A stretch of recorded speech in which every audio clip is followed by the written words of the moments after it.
17 fois. La Bible que vous avez chez vous a été réécrite 17 fois au cours de l'histoire. Il ne s'agit pas de traduction, mais d'altération délibérée du texte. Des mots supprimés, des versets ajoutés, des passages entiers modifiés pour s'adapter à des agendas politiques et théologiques. Spinoza l'a découvert au XVIIe siècle et a failli le payer de sa vie. Aujourd'hui, vous allez voir exactement ce qu'il a trouvé.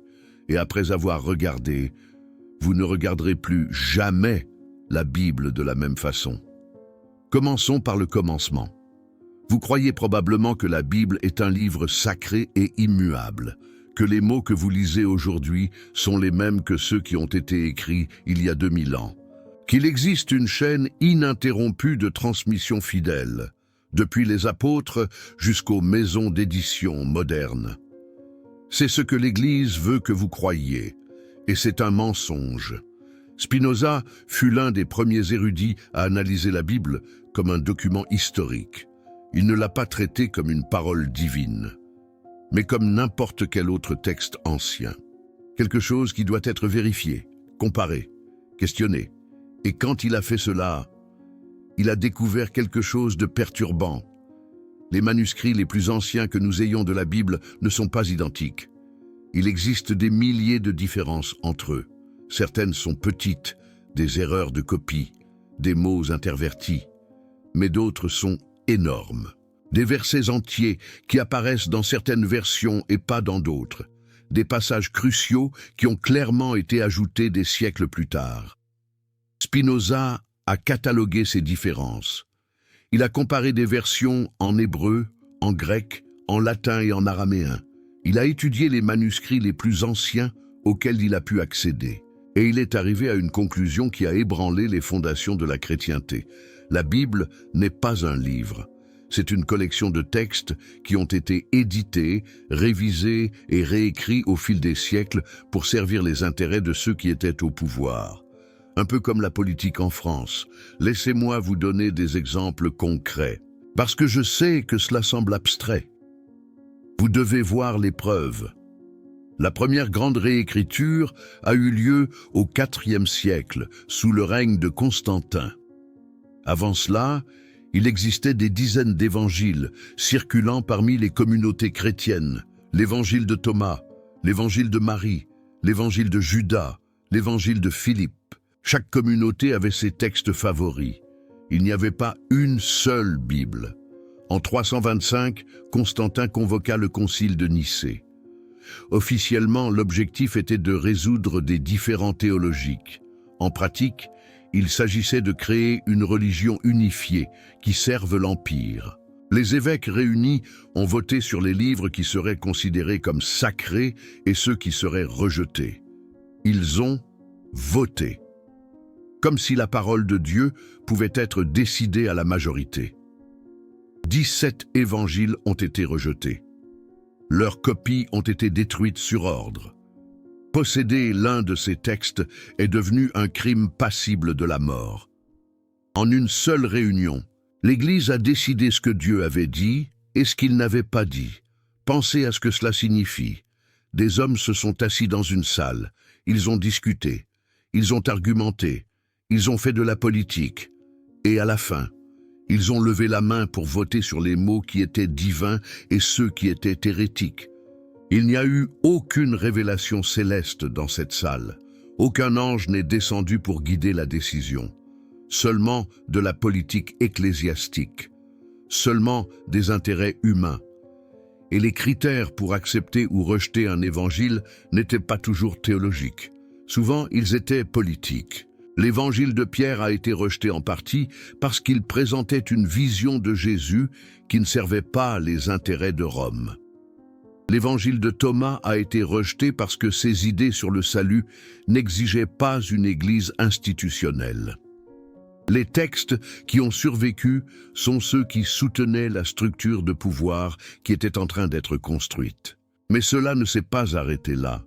Les 4 évangiles qui ont été choisis, Matthieu, Marc, Luc et Jean, ont également été édités. Des passages qui contredisaient la nouvelle théologie officielle ont été supprimés ou altérés. Spinoza a trouvé des preuves de cela dans les manuscrits les plus anciens. Je vais vous donner un exemple qui va vous choquer. La fin de l'évangile de Marc. Si vous ouvrez votre Bible maintenant, vous verrez que Marc se termine par la résurrection de Jésus, les apparitions aux disciples et l'ascension au ciel. Cela semble complet, cela semble cohérent. Mais les manuscrits les plus anciens de Marc se terminent au verset 8 du chapitre 16. Jésus ressuscite. Les femmes trouvent le tombeau vide, elles ont peur et s'enfuient. Fin, il n'y a pas d'apparition, il n'y a pas d'ascension, il n'y a pas de grande mission pour prêcher l'évangile à toutes les nations. Les versets 9 à 20 ont été ajoutés après, des siècles après, par des scribes qui ont pensé que la fin originale était insatisfaisante. Ils ont littéralement inventé une fin pour l'évangile et ont mis dans la bouche de Jésus des mots qu'il n'a jamais dits. Et ce n'est pas de la théorie. C'est un fait académique reconnu même par l'Église catholique. Les éditions modernes de la Bible incluent généralement une note de bas de page mentionnant que ces versets n'apparaissent pas dans les manuscrits les plus anciens. Mais combien de personnes lisent les notes de bas de page?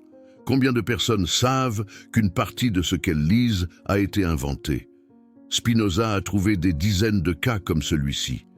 Des versets qui ont été ajoutés, des mots qui ont été altérés, des passages entiers qui ont été déplacés pour changer leur signification. Un autre exemple choquant est l'histoire de la femme adultère dans Jean chapitre 8. Ce passage célèbre où Jésus dit que celui qui est sans péché jette la première pierre. C'est l'une des histoires les plus connues des évangiles et l'une des plus citées pour montrer la compassion de Jésus. Mais elle n'existe pas dans les manuscrits les plus anciens de Jean. Aucun manuscrit antérieur au vieux siècle ne contient cette histoire. Elle a été insérée après, probablement par un scribe qui la connaissait par une tradition orale et a pensé qu'elle devrait figurer dans les évangiles. Cela signifie-t-il que l'histoire est fausse? Pas nécessairement. Il pourrait s'agir d'une histoire authentique sur Jésus qui circulait oralement et qui n'a été mise par écrit que plus tard. Mais le point est qu'elle ne faisait pas partie de l'évangile de Jean original. Quelqu'un l'a ajoutée, et pendant des siècles. Personne ne l'a remise en question. La deuxième grande réécriture a eu lieu au vieux siècle, sous le pontificat de Jérôme. Il a été chargé de créer une version officielle de la Bible en latin, la Vulgate. Cette version est devenue le texte standard de l'Église pendant plus de 1000 ans. Mais Jérôme n'a pas seulement traduit, il a édité. Il a choisi entre différentes versions des textes grecs et hébreux. Quand il y avait des divergences, il décidait quelle version était la correcte. Et ces décisions n'étaient pas toujours basées sur des preuves. Souvent, elles étaient basées sur la convenance théologique. Un exemple célèbre est le mot « vierge ». Dans Isaïe chapitre 7, verset 14, le texte hébreu original utilise le mot « alma », qui signifie simplement « jeune femme ». Il n'y a aucune implication de virginité. Mais Jérôme a traduit par « virgo » en latin, « vierge ». Cette traduction a influencé la doctrine de la virginité perpétuelle de Marie. Toute une doctrine, basée sur un choix de traduction discutable. Spinoza l'a souligné. Il a montré que l'hébreu originel ne soutenait pas l'interprétation traditionnelle. Et c'est pour cela qu'il a été persécuté. Parce que questionner la traduction, c'était questionner l'Église. Et questionner l'Église était une hérésie absolue. La troisième grande réécriture s'est produite pendant la Réforme protestante. Martin Luther a traduit la Bible en allemand.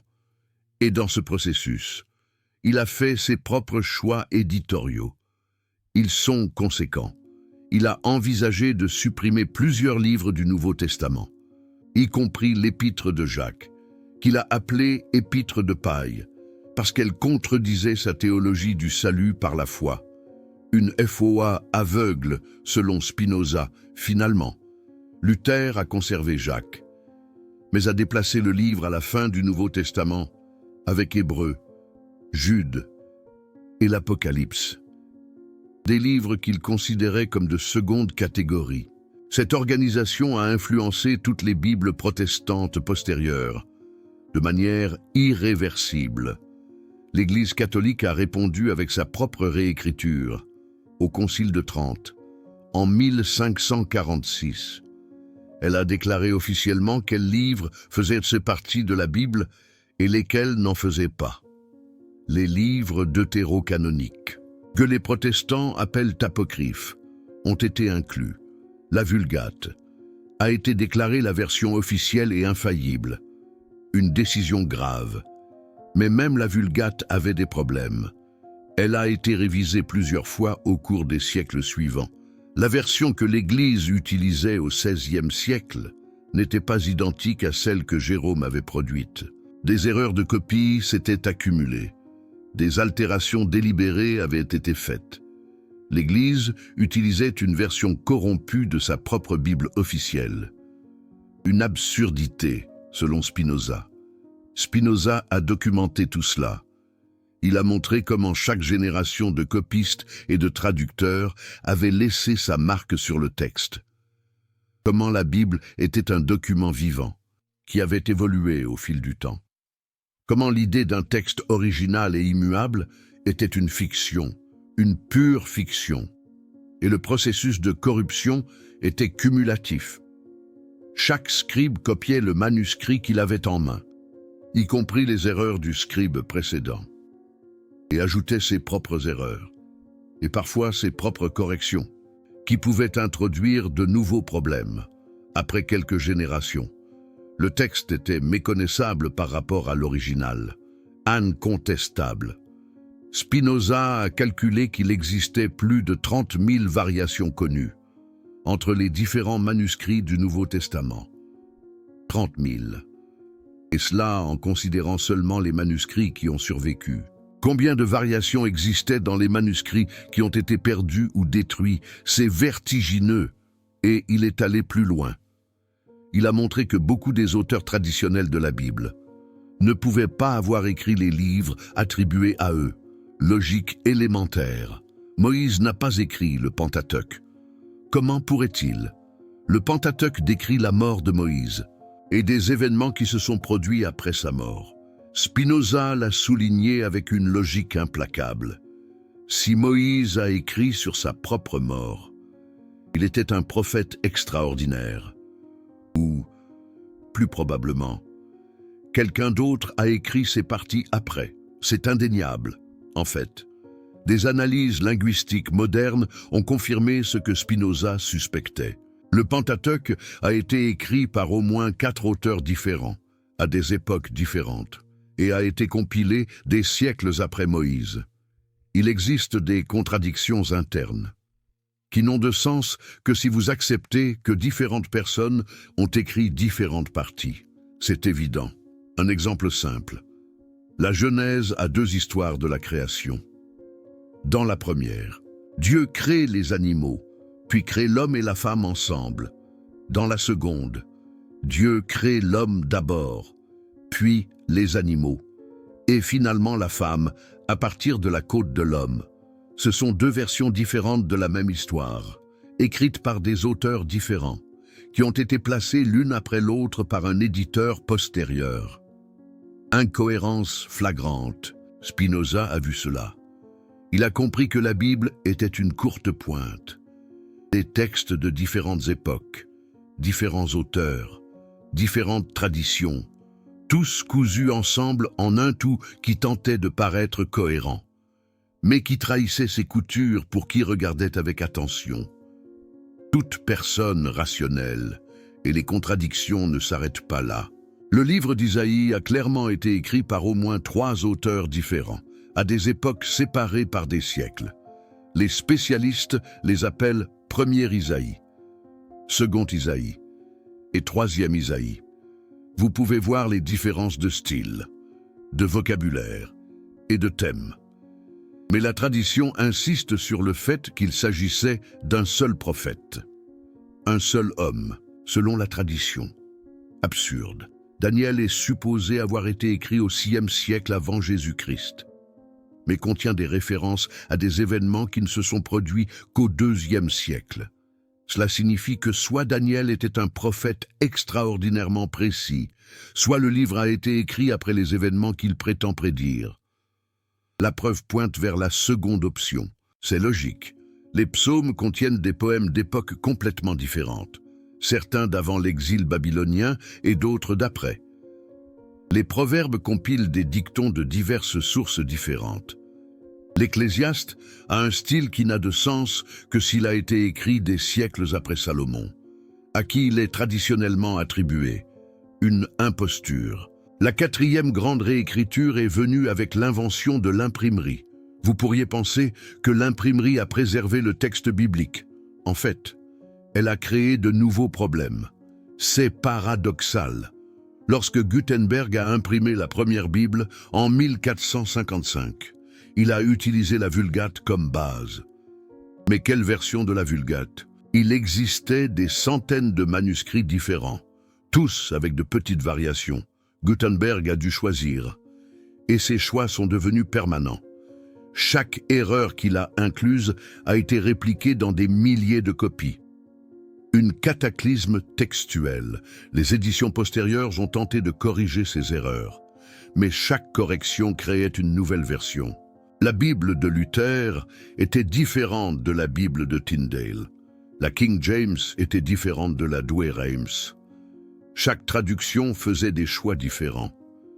Chaque choix changeait le sens, inévitablement. Et tous les choix n'étaient pas innocents. Les traducteurs avaient des agendas. Les rois avaient des intérêts politiques. La King James, par exemple, a été délibérément traduite pour soutenir la structure hiérarchique de l'Église anglicane. Des mots grecs qui pouvaient être traduits de plusieurs manières ont été systématiquement traduits pour favoriser les évêques et les prêtres sur des formes plus démocratiques d'organisation ecclésiastique, une manipulation pure et simple. Spinoza n'a pas vécu pour voir la King James, mais il aurait reconnu le schéma. La Bible étant façonnée pour servir le pouvoir, il en a toujours été ainsi, depuis le début, selon Spinoza. La cinquième grande réécriture s'est produite au XIXe siècle, lorsque des manuscrits anciens ont commencé à être découverts. Le Codex Sinaiticus, le Codex Vaticanus, des textes qui étaient des siècles plus anciens que tout ce que les traducteurs précédents avaient utilisé. Incroyable! Et ces manuscrits anciens ont révélé quelque chose de troublant. La Bible que les gens utilisaient était différente de la Bible ancienne. Des versets avaient été ajoutés, des passages avaient été altérés. La tradition textuelle était corrompue, irrémédiablement. L'un des cas les plus célèbres est la Comma Johanneum, dans la première épître de Jean, au chapitre 5, versets 7 et 8. Il existe un passage qui est la seule référence explicite à la Trinité dans toute la Bible. Père, Fils et Esprit Saint. Ces trois sont un, une doctrine centrale. Ce passage n'existe pas dans les manuscrits grecs anciens. Il a été ajouté. Elle a été ajoutée au Moyen Âge, probablement par un scribe qui voulait avoir un texte biblique clair pour soutenir la doctrine de la Trinité. Et cette addition a été incluse dans la Vulgate, dans la Bible de Luther, dans la King James, dans pratiquement toutes les Bibles jusqu'au XIXe siècle. Quand les érudits ont découvert que le passage était faux, ce fut un scandale. Comment la seule preuve biblique claire de la Trinité pouvait-elle être une fraude? Certaines maisons d'édition ont supprimé le passage. D'autres l'ont maintenu avec des notes de bas de page, jusqu'à aujourd'hui. Certaines Bibles l'incluent et d'autres non. Spinoza ne connaissait pas le Codex Sinaiticus. Il a été découvert après sa mort. Mais il soupçonnait déjà que quelque chose de ce genre existait. Il savait que les manuscrits que les traducteurs utilisaient étaient des copies de copies de copies. Que des erreurs s'accumulaient à chaque génération. Que des altérations délibérées étaient indiscernables des erreurs de copie après quelques siècles. Il avait raison. Les manuscrits anciens ont prouvé qu'il avait raison. La 6e grande réécriture est encore en cours. Chaque nouvelle traduction de la Bible est une nouvelle interprétation. La nouvelle traduction dans le langage d'aujourd'hui. La Bible de Jérusalem. La nouvelle version internationale. Chacune fait des choix différents. Chacune met l'accent sur des choses différentes.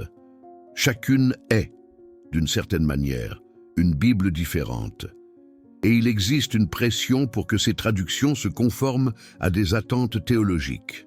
Les traducteurs qui essaient d'être fidèles au texte original sont parfois critiqués pour produire des versions qui ne sonnent pas bibliques, qui ne correspondent pas à ce que les gens attendent que la Bible dise. La Bible n'est pas un livre. C'est un champ de bataille. Chaque mot a été disputé. Chaque verset a été négocié. Chaque traduction est un acte politique. Laissez-moi vous donner d'autres exemples concrets des 17 réécritures que Spinoza a identifiées. Parce que le nombre n'est pas arbitraire. Il a compté systématiquement les principales révisions qui ont modifié de manière significative le texte. La 7e réécriture s'est produite au VIe siècle, lorsque l'Église occidentale et l'Église orientale se sont séparées de plus en plus. Chaque camp a commencé à mettre l'accent sur différentes versions des textes. L'Église orientale utilisait principalement des manuscrits grecs plus anciens. L'occidentale utilisait la Vulgate latine. Les différences entre elles se sont accumulées.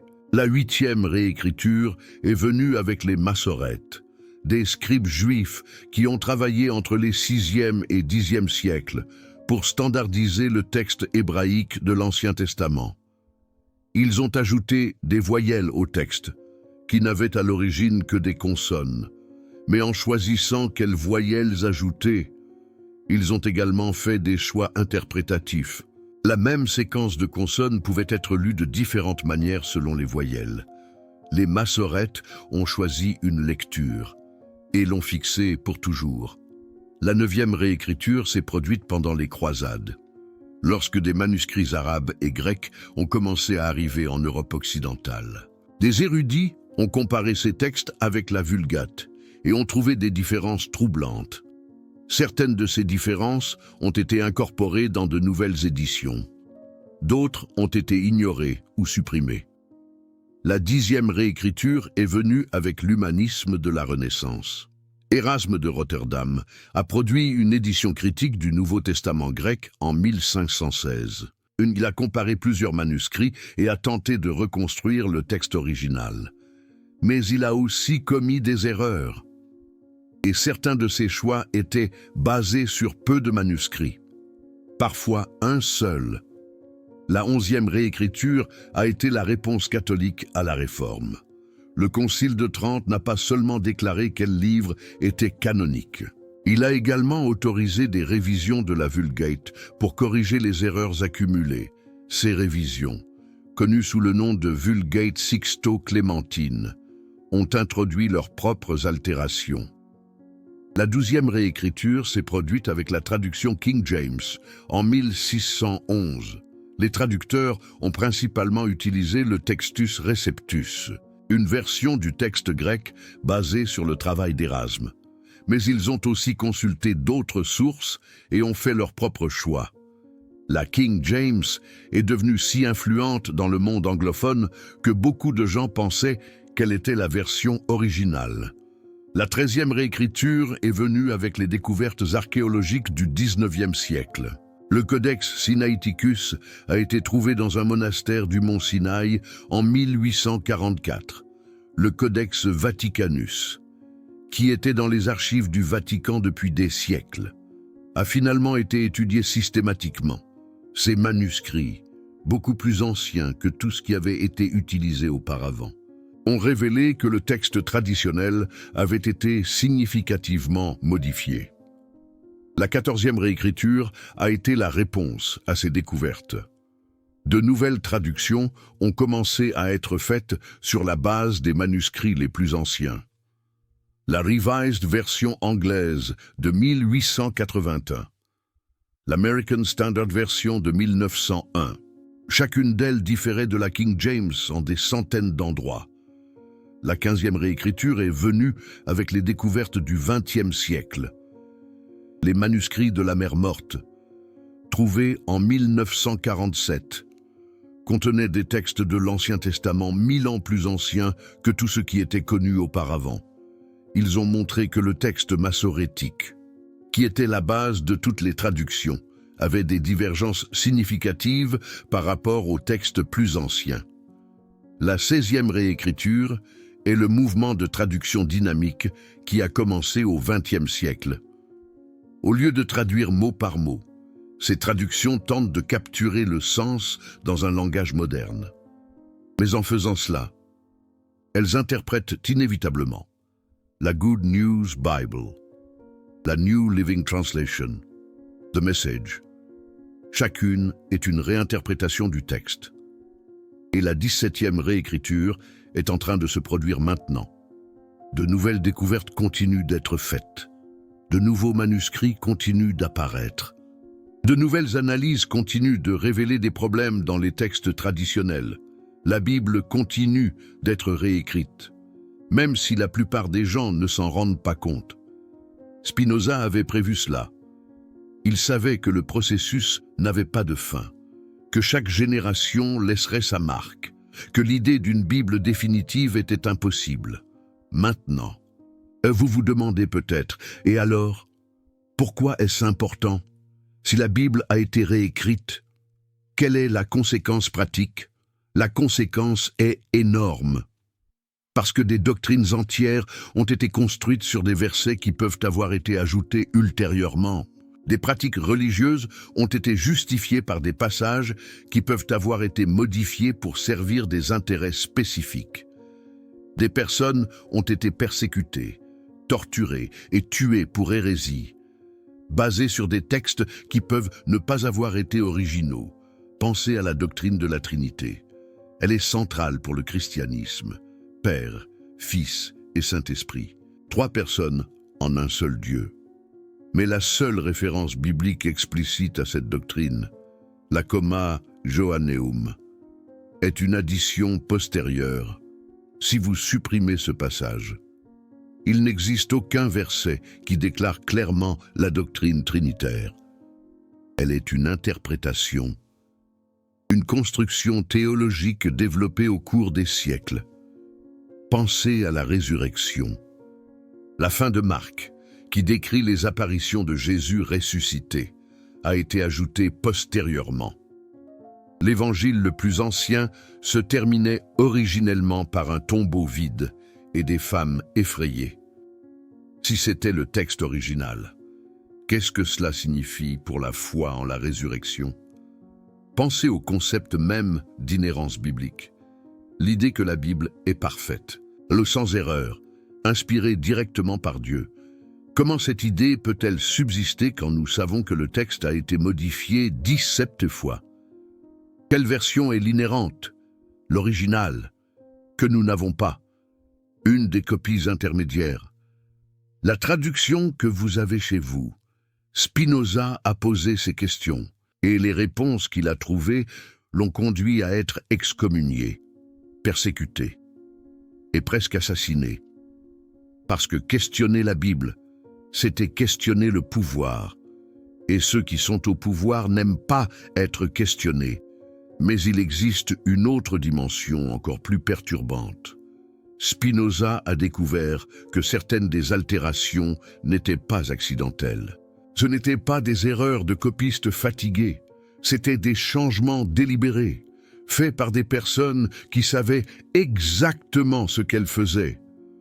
Un exemple est la question du célibat de Jésus. Les évangiles canoniques sont étrangement silencieux sur la vie personnelle de Jésus. Avait-il une épouse? Des enfants? Les textes ne le disent pas. Mais ce silence est en lui-même suspect. Pour un juif du 1er siècle, le mariage était attendu. C'était presque obligatoire. Le célibat était extrêmement rare et aurait besoin d'explications. Spinoza a trouvé des preuves que des passages sur la vie personnelle de Jésus ont été délibérément supprimés. Il existait des traditions anciennes qui mentionnaient une épouse. Il existait des références dans des textes rejetés qui ont été supprimés dans les textes acceptés. Quelqu'un, à un moment donné, a décidé que Jésus ne pouvait pas avoir été marié et a édité les textes pour créer cette impression. Pourquoi ferait-il cela? Parce que l'Église développait la doctrine du célibat clérical. Les prêtres et les sœurs ne pouvaient pas se marier. Si Jésus avait été marié, cela affaiblirait la justification pour le célibat. Alors l'Église a créé un Jésus célibataire, en supprimant ou en ignorant toute preuve du contraire. Ce n'est pas une théorie du complot. C'est un fait historique documenté. Il existe des lettres d'évêques du IVe siècle discutant de quels textes devaient être acceptés et quels rejetés. Il existe des actes de concile qui montrent les discussions sur le canon. Il existe des registres de livres étant brûlés par ordre ecclésiastique. Imaginez les autodafés, les flammes purificatrices, consumant des vérités gênantes. Spinoza a eu accès à certains de ces documents. Et ce qu'il a vu l'a horrifié. Ce n'était pas seulement que la Bible avait été éditée, c'était que l'édition avait été systématique, délibérée, avec l'objectif explicite de créer une version qui serve les intérêts de l'Église. Un autre exemple perturbateur est la question de l'esclavage. La Bible contient des passages qui semblent justifier l'esclavage. Des passages qui ont été utilisés pendant des siècles pour défendre cette pratique abominable.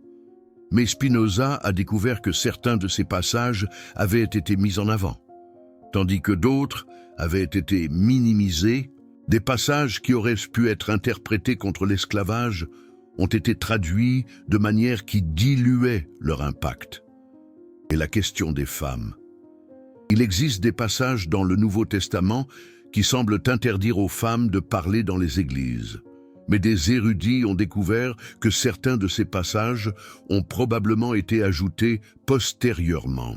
Ils n'apparaissent pas dans tous les manuscrits anciens, et ils contredisent d'autres passages, y compris du même auteur, qui montrent des femmes à des postes de direction dans l'Église primitive. Quelqu'un, à un moment donné, a décidé que les femmes devaient rester en silence et a édité les textes pour refléter cette décision.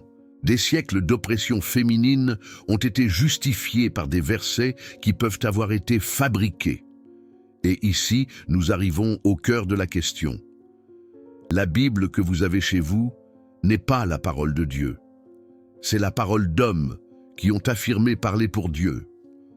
C'est la parole d'éditeurs qui ont choisi ce qu'il fallait inclure et ce qu'il fallait exclure. C'est la parole de copistes qui ont commis des erreurs et ont parfois fait des altérations délibérées. C'est la parole de traducteurs qui ont fait des choix interprétatifs. C'est la parole d'imprimeurs qui ont décidé quel manuscrit utiliser. C'est la parole de comités ecclésiastiques qui ont voté sur ce qui était sacré et ce qui était hérétique. À chaque étape, des décisions humaines ont façonné le texte. À chaque étape, des intérêts humains ont influencé le résultat. À chaque étape, la supposée parole divine a passé par le filtre de mentalité et d'agenda très humain. Cela ne signifie pas nécessairement que la Bible est sans valeur. Spinoza ne croyait pas cela. Il pensait qu'il existait une sagesse génuine dans les textes, un des enseignements éthiques qui valaient la peine d'être préservés, des aperçus sur la nature humaine qui continuaient à être pertinents.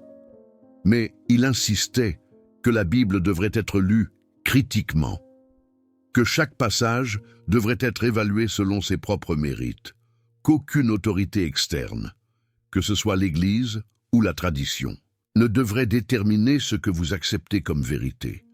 Il a écrit « L'Écriture n'enseigne pas la philosophie, mais seulement l'obéissance. Et l'essence de l'obéissance ne consiste pas à croire en certaines propositions, mais à aimer Dieu par-dessus toute chose et à aimer son prochain comme soi-même. » Pour Spinoza, le cœur du message biblique était simple. Amour et compassion, justice, tout le reste, Les doctrines élaborées, les rituels compliqués, les disputes théologiques étaient des additions humaines. C'étaient des couches qui avaient été placées sur un noyau simple au long de siècles d'interprétation et de réinterprétation. Et voici l'ironie tragique. Spinoza a été excommunié pour avoir dit cela. Il a été persécuté pour avoir suggéré que la Bible devrait être lue critiquement. Il a été considéré comme hérétique pour avoir proposé que l'amour importait plus que la doctrine. L'Église, qui était censée suivre les enseignements d'amour de Jésus, a persécuté un homme pour avoir mis l'accent sur l'amour au détriment de la doctrine. L'ironie semble avoir échappé à ses persécuteurs. On pourrait presque imaginer Molière écrivant une pièce sur cette farce tragique. Vous vous demandez peut-être, tout cela est-il vrai?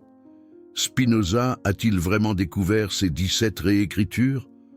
Ou suis-je en train d'exagérer? La réponse est que le travail de Spinoza a été confirmé et étendu par des siècles de recherches académiques subséquentes. La critique textuelle de la Bible est devenue une discipline académique respectable. Des érudits d'universités dans le monde entier, y compris des universités catholiques et protestantes, continuent le travail que Spinoza a commencé. Et ils ont trouvé encore plus que Spinoza n'en a trouvé.